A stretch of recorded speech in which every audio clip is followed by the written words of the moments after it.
semisal baby kita itu tidur nyenyak, sebetulnya perlu nggak sih dibangunin gitu ya? Karena banyak banget nih pertanyaan dari mama-mama, apalagi yang new mom.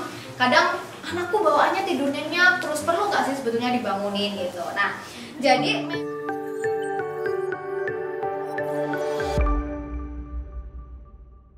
halo mami-mami semuanya, apa kabar? Semoga kalian selalu dalam kondisi yang sehat, kondisi yang prima, apalagi di tengah pandemi seperti ini ya. Terjaga kesehatan dan semoga selalu diberikan ASI yang lancar dan berkualitas.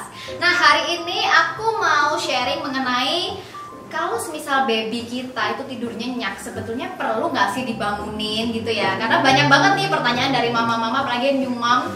Kadang anakku bawaannya tidur nyenyak, terus perlu nggak sih sebetulnya dibangunin gitu. Nah, jadi memang pada awal-awal biasanya setelah lahir ya, jadwal menyusu baby itu masih belum teratur gitu. Kadang ada yang kayak 1 jam sekali minta, terus tidur, nanti 3 jam sekali minta. Jadi mereka sendiri masih belum dapat jadwalnya, masih belum ini ya, karena mungkin masih terbawa juga dulu waktu di kandungan kita seperti itu. Jadi jeda waktu nyusunya tuh bisa antara 1 sampai 3 jam gitu ya dalam sehari itu. Nah, sebetulnya tapi tubuh kita dan baby pun tuh juga perlu beradaptasi gitu. Makanya baby tuh bisa minta susu kapanpun dia mau. Jadi dia akan menunjukkan tanda-tanda tersebut juga gitu. Jadi kalau sebetulnya masih perlu dibangunin atau enggak, ini tergantung gitu ya. Karena kalau memang baby yang lagi growth spurt itu kan ada yang dia jadi lebih semangat untuk nyusu, jadi bisa-bisa per 1 jam sekali minta nyusu.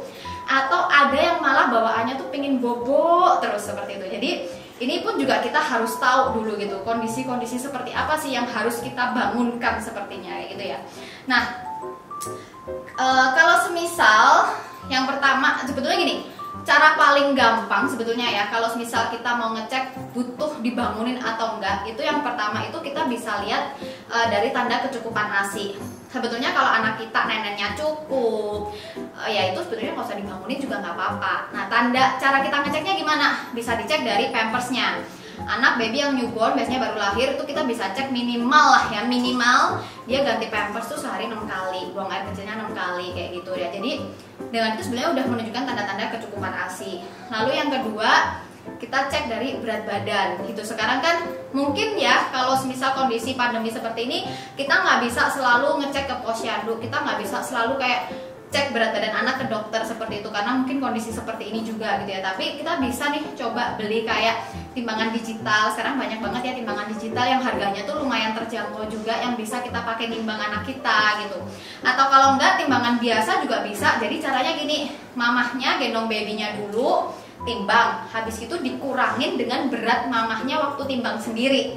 Nah, nanti kan pasti ada selisih ya, mamah yang gendong baby sama mamah sendiri, itu ada selisihnya. Jadi kita bisa lihat tuh kira-kira kenaikannya berapa gitu. Tapi sebetulnya kalau enggak ya kita bisa beli timbangan baby yang digital seperti itu tuh, karena harganya sih banyak ya sekarang yang lumayan murah, karena juga banyak produk-produk impor yang udah masuk ke sini gitu, jadi harganya lebih terjangkau gitu. Jadi dengan kita ngecek kenaikan berat badan baby, sebetulnya kalau kita tahu oh kenaikannya bagus kok, kenaikannya mencukupi kok, ya sebetulnya nggak perlu dibangunin juga nggak apa-apa gitu. Tapi kalau memang kita harus mengejar, apalagi biasanya baby yang baru lahiran itu kan mereka akan kehilangan berat badannya sekitar 5-10% gitu ya. Jadi sebetulnya ada ketinggalan yang lebih banyak yang harus kita kejar, ya berarti harus kita bangunkan untuk nyusu seperti itu. Lalu yang ketiga adalah baby kuning. Biasanya kalau baby yang baru lahiran awal-awal itu kan mengalami kuning. Sebetulnya kuning itu ada hal yang normal dan memang ada yang tidak normal gitu ya. Dan kalau kuning yang tidak normal ya mungkin, yang maksud aku bukan tidak normal, tapi menurut aku mungkin butuh perhatian lebih. Itu biasanya di rumah sakit udah disinarin dulu gitu kan. Tapi tetap aja sebetulnya yang disinarin di rumah sakit ataupun yang tidak, kalau baby kita lagi posisinya tuh kuning, itu sebetulnya justru dia butuh ASI lebih.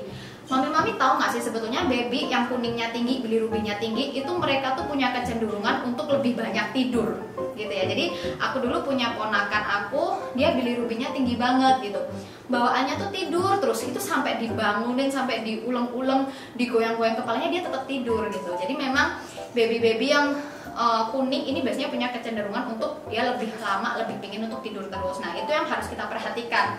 Kalau memang tidurnya karena faktor growth spurt nggak ada masalah, tapi kalau tidurnya karena faktor kuning ini yang harus jadi perhatian lebih gitu ya. Kalau ngeceknya babynya kuning atau enggak gimana? Bisa kelihatan kok sebetulnya dari warna kulitnya gitu ya. Atau misal di bawah sinar matahari itu kita sambil cek sambil kita ada gini, itu kan kelihatan ya kuning. Atau dari kelopak mata baby itu biasanya juga kelihatan warnanya ada kuning kayak gitu. Itu pasti kelihatan bedanya, warna kuning dan warna kulit kita yang normal itu seperti gimana, itu pasti bedanya. Jadi kalau memang babynya masih kuning, lebih baik sih dibangunkan. Karena apa? Dengan semakin sering dia nenen, semakin sering dia kita kasih ASI, itu nanti itu kuningnya bakal cepet hilang juga lewat pipisnya dia kayak gitu. Jadi kalau babynya di rumah sekiranya memang ada kuning, harus semakin sering dinenenin supaya cepet sembuh gitu ya mami ya.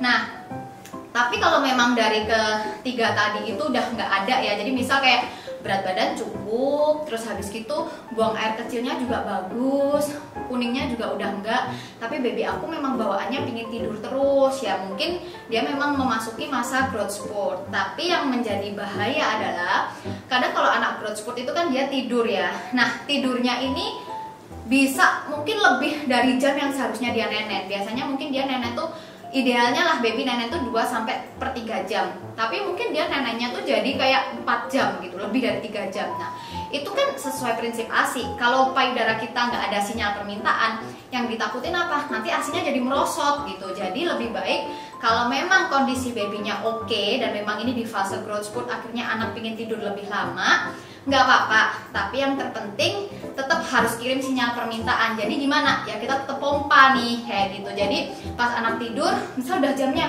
oh ini udah 3 jam nih dia nggak nenen, anakku masih tidur, oke lah aku pompa seperti itu. Jadi tujuannya apa? Supaya terus ada permintaan gitu. Karena masa 3 bulan awal ini adalah masa-masa penting ya, masa-masa penentuan nanti ASInya gimana. Jadi sebisa mungkin semakin sering kita kirim sinyal permintaan itu semakin baik sekali begitu. Jadi itu tadi sharing dari aku. So kalau semisal menurut mami-mami perlu dibangunkan atau tidak, tadi jawabannya itu tadi ya. Kalau memang yang paling terpenting sih sebetulnya kalau kalian butuh mengejar berat badan itu udah wajib dibangunkan. Udah patokannya itu aja sih. Tapi kalau semisal dilihat berat badannya mencukupi, udah terkejar semua, udah nggak kuning, pipisnya juga oke, dibiarkan tidur aja juga nggak apa-apa. Yang terpenting jangan lupa supply dan demand ASINya itu tadi. Oke, sekian sharing hari ini, semoga bisa terbantu. Buat mami-mami semua, banyak banget kita kasih edukasi di Instagram mampuum.id juga. Terus misal kalian yang mau konsultasi gratis juga bisa, langsung mau WA, DM, mau telepon juga bisa, semuanya gratis. Akan dilayani 24 jam bersama tim konsul kami. Oke, sekian hari ini. Bye-bye.